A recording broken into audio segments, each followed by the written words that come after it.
আমি কিছুদিন আগে বলেছিলাম যে আমার এই খরগোশটা প্রেগনেন্ট ছিল। তো আলহামদুলিল্লাহ, ক্যামেরাটা একটু সামনে নিয়ে আসি।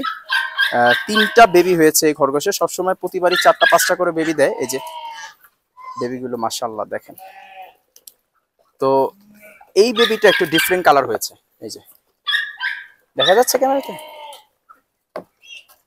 তো যাই হোক, এগুলোকে একটু স্পেশাল টেক কেয়ার করতে হবে। তো কারণ হচ্ছে যেহেতু ওয়েদার এখন একটু ঠান্ডা, ঠান্ডা ওয়েদারে এগুলোর বাচ্চার একটু সার্ভাইভ কম করে।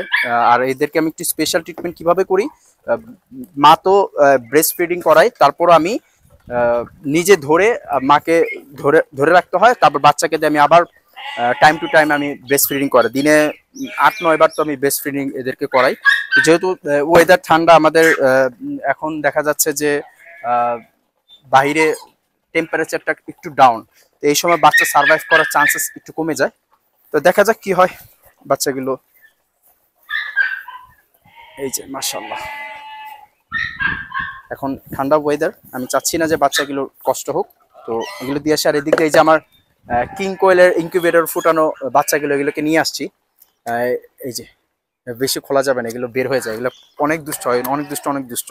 তো এগুলোকে ঘরের ভিতরে সেট আপ করে দিব। তো ঠিক আছে, আল্লাহ হাফেজ।